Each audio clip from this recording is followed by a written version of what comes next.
company wanted to bring in a rail line or install utilities in a less than obvious location, they discovered that their former best friend, the developer, owned the crucial intervening parcels of land. It took us some years and some legal ingenuity to free property owners from these restrictions. Luckily, the developer still owns some land where his goals could not easily be met with an angry village. The efforts of the village to assist developers have continued on through the years. A few years ago, when Home Depot wanted to open a large store on the south side of the village, they were initially told by their engineers that they would be required to install underground stormwater storage at a cost of nearly $1 million. Having participated in the discussions that led to the passage of the DuPage Stormwater Ordinance and its relationship to municipal regulations, I suspected that a sound engineering report would allow for a variance to the county's regulations which would avoid the need for this expense. Such a report was prepared, and Home Depot saved most of the $1 million that they otherwise would have spent. Up until now, I've principally talked about events. Clearly, what I recall most about the village are the people that I've had the pleasure to work with. In its history, the village has had 4 managers. The first 2 managers, then called administrators, were Mr. Mikulik and Mr. Brewington, who worked for the community in its earliest years. I worked with Darrell Brewington, who was a retired Army officer.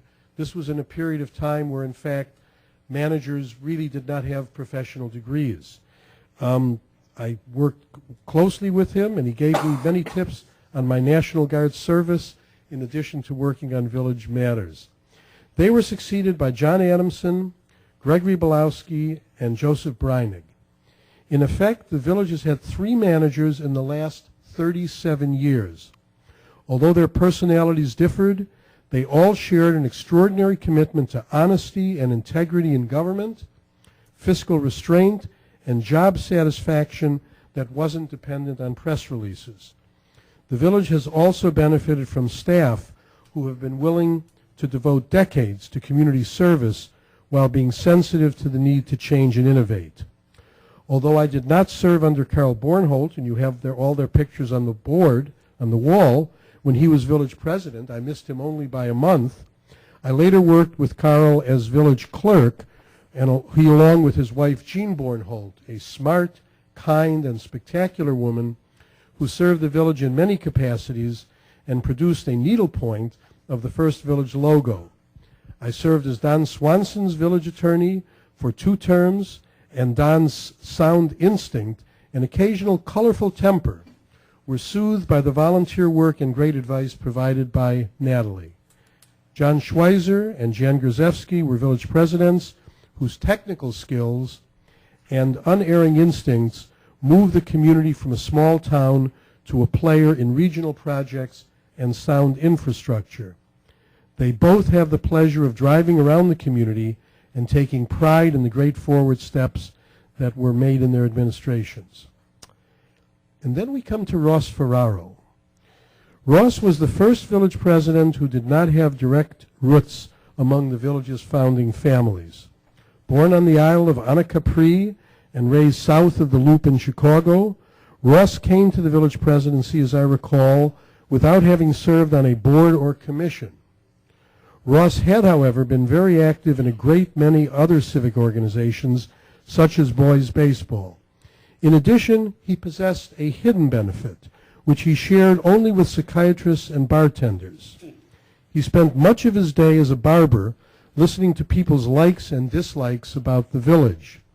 He was certainly a man of strong opinions.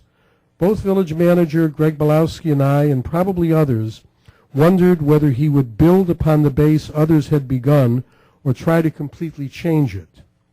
We quickly discovered that Ross's years of listening and learning from people were not about to be abandoned during his tenure. Once it became clear to Ross that staff and consultants recognized his power as the chief executive, and once he concluded that our interests were for the long-term well-being of the village, we began an extraordinary 22-year working relationship. Ross and Jo Marie well deserved the quiet and happy life that they are now living.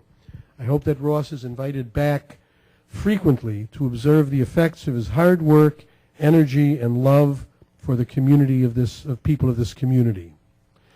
Ross always thought that the phrase village president was too stuffy, and our current mayor, Frank Severino, carries out that tradition. Frank wants the unvarnished facts and the practical and legal path forward to see that the people's business is done.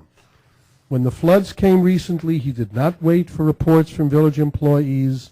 He wanted to see all of the flooding for himself. And when the flooding victims wanted answers, he demanded them as well. And he has faced every challenge by looking for the inconvenient truth. That approach exemplifies the best that I have seen in my years of representing this village. And I know that this tradition will continue for many years to come.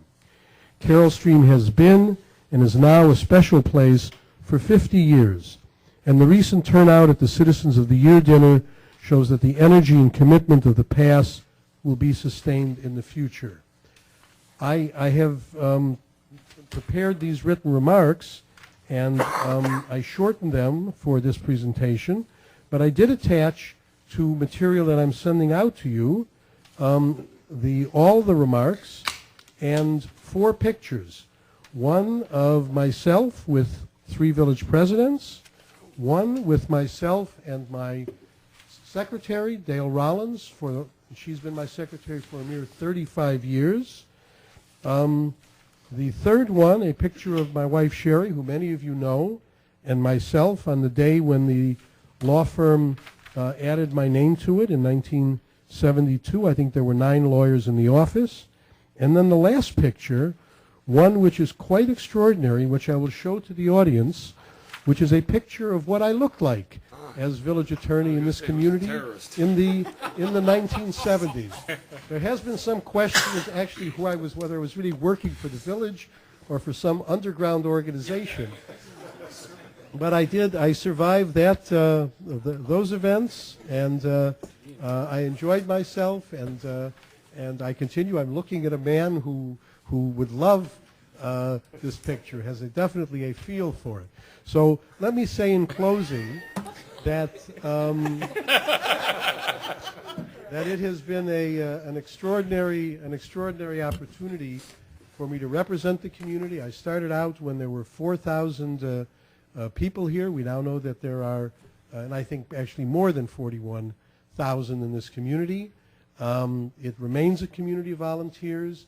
It remains a community that cares about people. It's a community that, in fact, has welcomed people, new people, to the community, and it, in fact, has made places for them, and the existing board and the staff has learned to deal with many different kinds of people. And so it has been an extraordinary pleasure and honor for me to represent you during this period of time. I think I've made something of a difference, and I look forward to working with you in the future. So thank you all very, very much. Thank you.